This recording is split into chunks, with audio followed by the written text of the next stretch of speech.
Bom dia! Como é bom estarmos juntos aprendendo a palavra de Deus. Isso é muito especial. Dá um bem-vindo a todos, amigos, parentes, todos que estão nos assistindo. Hoje a gente vai estar ouvindo a palavra de Deus gravado, porque a gente hoje no domingo vamos ter cultos separados por ministérios e casados. E eu queria deixar gravado para que vocês pudessem assistir a palavra de Deus, ouvir a palavra de Deus e estar conectados também junto conosco. Amém? Queria chamar todos a uma oração. Vamos orar. Nosso bom Deus, obrigado, Senhor, por poder estar junto aqui com meus irmãos, amigos. Obrigado porque o Senhor tem cuidado de nós, Pai. O Senhor tem sido nosso refúgio, nossa torre forte. O Senhor é o nosso grande provedor e protetor, Pai. Sem Ti não há razão para vivermos, Pai. Obrigado porque o Senhor nos ama muito. O Senhor enviou Teu Filho amado Jesus para nos salvar. O Senhor nos deu o Teu Santo Espírito. Obrigado, Pai, pela Tua igreja. Obrigado, Pai, pelo Seu reino, que é imensurável, grande, não tem limitações para o reino do Senhor. Agradeço a Ti pela minha família, minha esposa, meus filhos. Agradeço pela família de todos. Que o Senhor esteja com os enfermos, Pai, ajudando cada um a superar o momento de dor, a ter alívio, Pai, na dor. Que o Senhor, que é o Pai e que é protetor, o Senhor cura, o Senhor resgata as pessoas da morte, Pai, da sepultura. Colocamos em Suas mãos, que é o poderoso. Esteja com todas as coisas que estão acontecendo nesse mundo, Pai, nesse momento, como as guerras lá na Ucrânia, que o Senhor faça cessar a guerra na Ucrânia, também lá na faixa de Gaza, Pai, e qualquer outra que possa estar acontecendo, os terremotos que têm acontecido lá no Taiwan. Pai, alivia a dor dessas pessoas. Agradeço a Ti, Pai. Eu oro em nome do Teu Filho amado, Jesus Cristo. Amém. Amém. Eu quero então chamar vocês para lermos a palavra de Deus juntos. Hoje a gente vai falar sobre o que nos impede de conhecer Jesus Cristo. Esse é o nosso tema. Eu queria que a gente focasse nesse tema, estudando a palavra de Deus, para que a gente possa entender, compreender e praticar a palavra de Deus em nossas vidas. O que nos impede de conhecer a Cristo Jesus? Com certeza a resposta é óbvio, né? Que é o pecado. O pecado nos impede de conhecer Jesus Cristo. Mas eu queria especificar e ler algumas passagens na Bíblia para que a gente possa entender profundamente quais coisas, que tipo de pecado nos deixa cegos, sem enxergar a Cristo Jesus, o poder de Jesus em nossas vidas. Eu quero chamar vocês a gente poder ler agora em Lucas capítulo 24. Vamos ler juntos. Uma passagem muito conhecida, Lucas capítulo 24, começando no versículo 13. Abra sua Bíblia, ligue o seu celular, o seu tablet, anote as escrituras para a gente poder junto entender a palavra de Deus. Vamos ser verdadeiros bereenses, né? Que examinava a palavra de Deus com muito cuidado, com muito carinho, e o resultado eram pessoas transformadas, conhecendo de fato a Jesus. Vamos ler. Lucas 24, versículo 13. A palavra de Deus diz assim: Naquele mesmo dia, 2 deles estavam indo para um povoado chamado Emaús, a 11 quilômetros de Jerusalém. No caminho, conversavam a respeito de tudo o que havia acontecido. Enquanto conversavam e discutiam, o próprio Jesus se aproximou e começou a caminhar com eles. Mas os olhos deles foram impedidos de reconhecê-lo. Ele lhes perguntou: sobre o que vocês estão discutindo enquanto caminham? Eles pararam, com os rostos entristecidos. Um deles, chamado Cleopas, perguntou-lhe: você é o único visitante em Jerusalém que não sabe das coisas que ali aconteceram nesses dias? Que coisas? Perguntou ele. O que aconteceu com Jesus de Nazaré? Responderam eles. Ele era um profeta poderoso em palavras e em obras diante de Deus e de todo o povo. Os chefes dos sacerdotes e as nossas autoridades o entregaram para ser condenado à morte e o crucificaram. E nós esperávamos que era ele que ia trazer a redenção a Israel. E hoje é o terceiro dia desde que tudo isso aconteceu. Algumas das mulheres entre nós nos deram um susto hoje. Foram de manhã bem cedo ao sepulcro e não acharam o corpo dele. Voltaram e nos contaram ter tido uma visão de anjos, que disseram que ele está vivo. Alguns dos nossos companheiros foram ao sepulcro e encontraram tudo exatamente como as mulheres tinham dito, mas não viram nada. Vamos parar por aqui, depois a gente continua lendo. Eu queria explicar esses primeiros versículos para a gente poder entender a situação aqui que estava acontecendo. Os discípulos estavam indo numa estrada em direção a Emaús, é um texto muito bem conhecido de todos nós, e após a morte de Jesus, já era o terceiro dia, eles estavam frustrados, eles estavam confusos, estavam sem esperança, porque Jesus tinha sido crucificado e na visão deles até aquele momento Jesus não tinha ressuscitado. E por isso eles estavam muito tristes mesmo com tudo que estava acontecendo com eles, saindo sem esperança nenhuma. De repente Jesus chega e fala com eles. Imagina numa estrada de barro, terra, seco ou poeira ou molhado, e Jesus chega e acompanha e vai com eles ali, conversando, falando com eles, e eles não entendem, não reconhecem Jesus ali.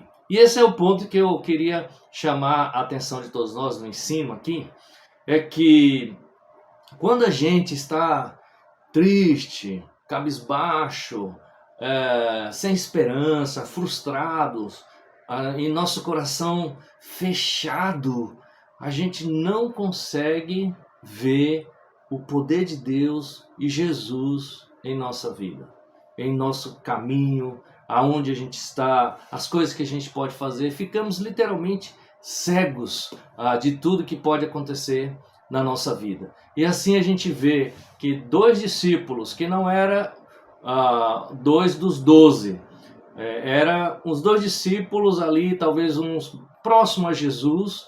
A história diz que Jesus tinha no mínimo 70 discípulos que eram bem próximos dele, né? Tinha os 12 e mais aí uns 50 e poucos. E diz a história que esses dois homens poderia ser um desses 12, desses 70 que estavam ali, que tinha convivido com Jesus por anos, tinham ouvido a mensagem de Jesus, talvez estaria tão próximo de Jesus, mas que naquele momento, por causa das frustrações e do desânimo, da falta de esperança, de não ter acontecido o que eles esperavam, eles então estavam sem reconhecer Jesus junto com eles na sua vida. E é basicamente isso que às vezes que acontece conosco, né? Jesus entra, conversa com a gente, e quando a gente está cego, a gente não consegue ver que Jesus estava ali conosco. E aí Jesus vai e pergunta para ele, né? O que eles estavam conversando, e aí eles, meio que irritado, falam: você é o único visitante aqui que não sabe das coisas. Então todo mundo sabia do que tinha acontecido ali naquele dia, todo mundo estava ciente, e Jesus deixando ver o que eles iriam falar. E essa é uma coisa também importante da gente perceber, que Jesus quer que a gente se expresse, quer que a gente fale, que a gente põe para fora o que está em nosso coração. E Jesus vai lá e pergunta para eles no versículo 19, né? Que coisas, né? E aí eles descem uma lista de coisas que estavam acontecendo ali, naquele momento, por que eles estavam frustrados, que Jesus falou que no terceiro dia ia voltar. E uma coisa que é importante a gente ver é que eles sabiam quem era Jesus. Ele fala: Jesus era um profeta, um homem forte, poderoso na palavra, um homem de Deus, E eles sabiam que Jesus também tinha sido morto injustamente pelos líderes religiosos, né? E tinham matado Jesus e crucificado. Então, eles sabiam tudo isso, mas só que o terceiro dia estava se findando e eles não tinham visto ainda Jesus lá vivo, ressuscitado na frente deles. Então, o que a gente entende com isso, né?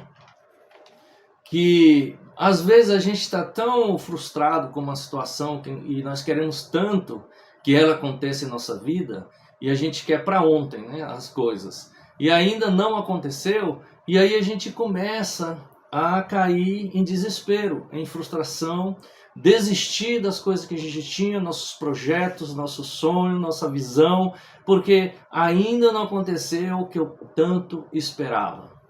Você vê aqui que eles estavam vivendo do passado.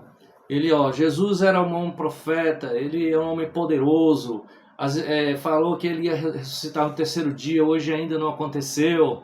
As mulheres tinham ido para avisar que Jesus tinha ressuscitado, nem isso foi o suficiente para eles que Jesus tinha ressuscitado.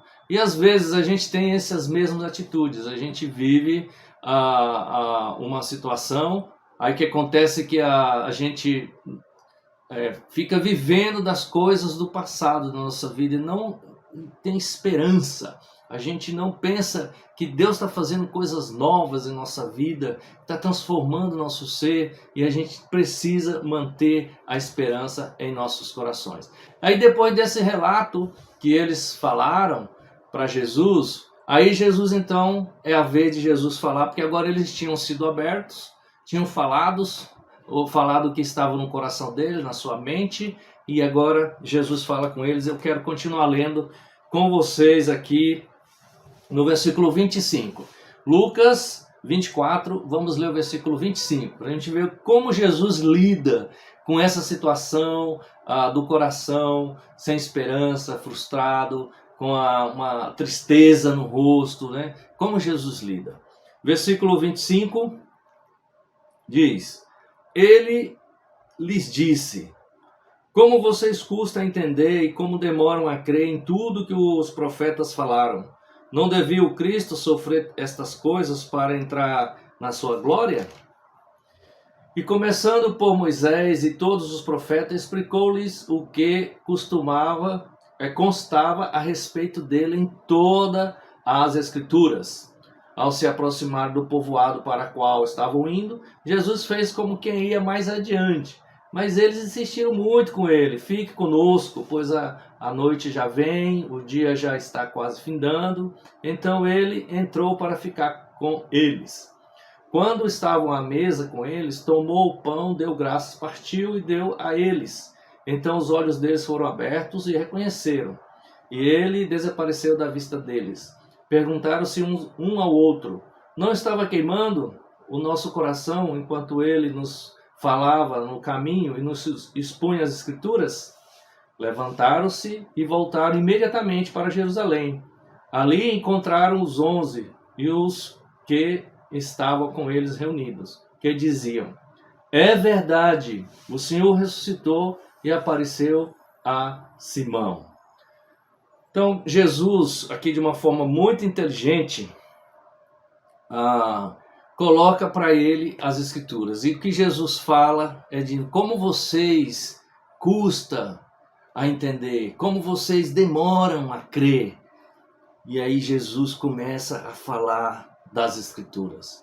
Vocês demoram a entender o que as Escrituras falam. Jesus vai explicando ali, começando por Moisés, falando as Escrituras, que ela dizia a respeito de Jesus.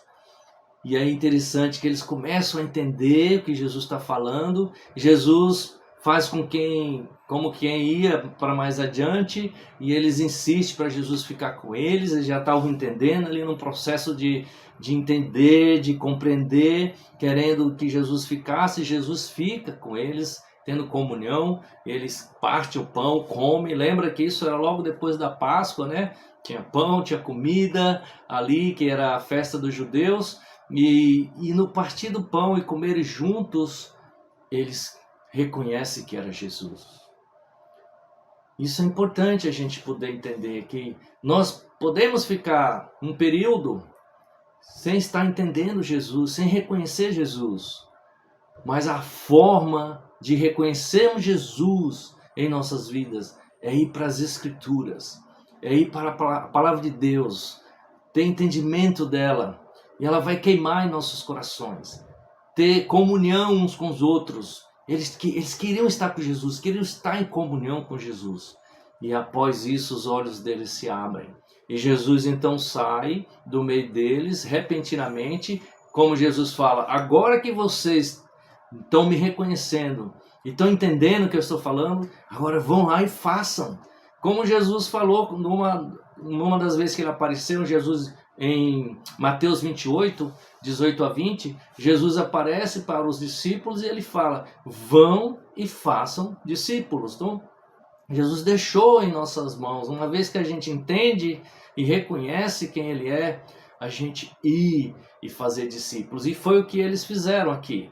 Eles, ao entender quem era Jesus e reconhecer Jesus, eles apressadamente saem para avisar, para anunciar aos seus irmãos que de fato Jesus estava vivo.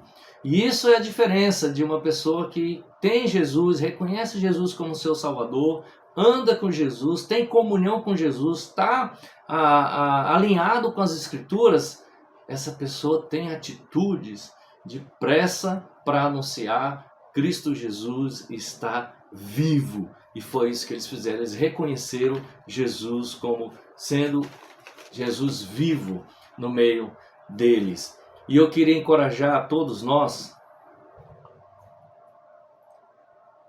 nessa manhã, se você tem sentido que está sem reconhecer Jesus, que o poder de Jesus não está apegando na sua vida, volte para as Escrituras, por favor, vá para as Escrituras, medite nela, você vai ver como isso vai ressuscitando dentro de você, vai queimando o desejo de estar em comunhão, vai queimando o desejo de estar junto com os demais irmãos, anunciando a Cristo Jesus.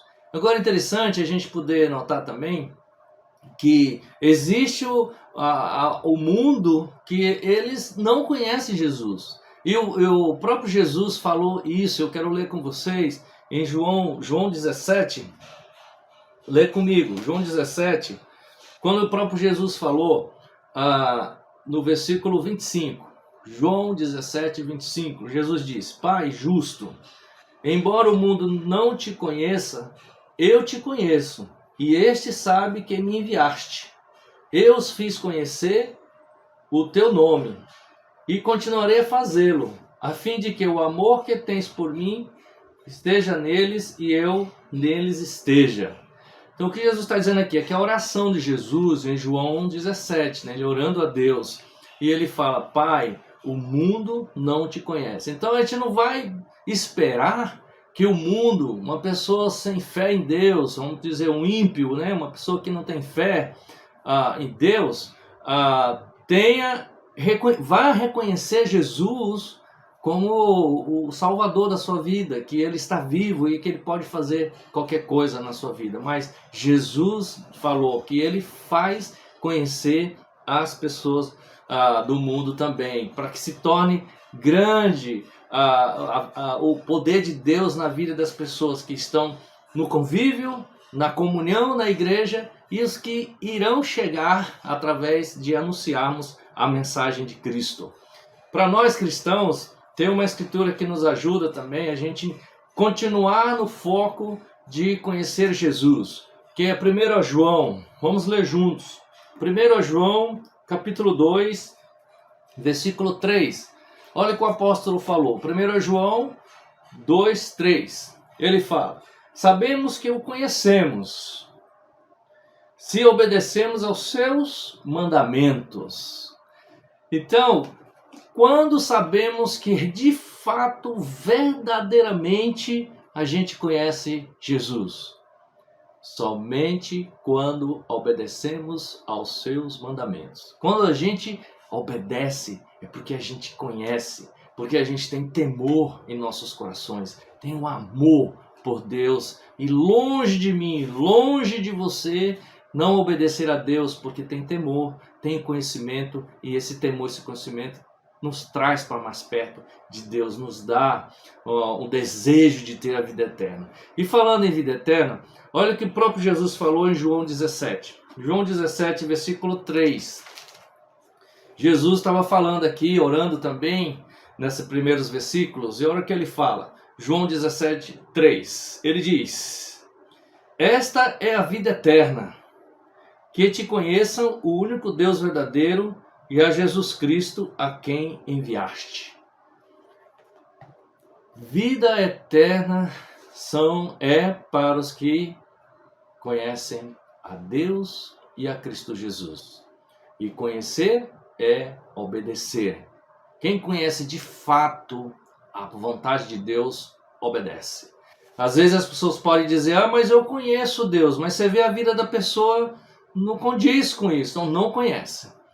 Ela só ouviu falar, mas ela não teve um relacionamento profundo de transformação realmente na sua vida. E é esse o pedido que eu queria fazer aqui através das Escrituras, que a gente de fato conheça Jesus Cristo como verdadeiro Salvador das nossas vidas. Só Ele tem o poder de nos salvar. E a nossa parte é reconhecer que Jesus vive, que Ele quer nos salvar, que Ele está no nosso meio, que Ele abraça, carrega cada um de nós no seu colo, e com essa convicção a gente poder seguir a Cristo Jesus com todo o nosso coração. E assim como eles tiveram pressa, esses dois homens no caminho de Emaús, para anunciar aos seus amigos e irmãos que Jesus estava vivo, a gente também tem essa pressa de anunciar aos nossos irmãos que porventura não estão vivendo uma vida de esperança, dizer irmão, irmã, amigo, amiga, Jesus é a nossa esperança, Ele está vivo, vamos continuar a nossa jornada com os pés depressa e rápido para anunciar uns aos outros Jesus Cristo ressuscitado. Conhecer a Cristo verdadeiramente nos dá a vida eterna, que é o que mais a gente quer, é estar uns aos outros, curtindo, desfrutando dessa vida incrível que Deus deixou para nós. Então essa é a mensagem que eu queria deixar para todos nós nesse momento. Pedir para vocês refletirem, estudarem mais a palavra de Deus. Queria chamar todos a uma oração. Vamos finalizar com uma oração. Vamos orar. Nosso bom Deus, obrigado por essa mensagem que é cheia de esperança, a mensagem que nos chama a reconhecer e conhecer ao Senhor profundamente. Isso traz para nós, Pai, alegria, contentamento no Senhor. Obrigado por todo esse dia, que o Senhor abençoe todos nós na nossa semana, e oramos a Ti, gratos, em nome de Cristo Jesus. Amém. Eu queria deixar aqui um abraço para todos vocês, que Deus acompanhe a todos nós, que Deus guarde a todos nós nesse dia e nessa semana. Um beijo, um abraço, tchau e até a próxima.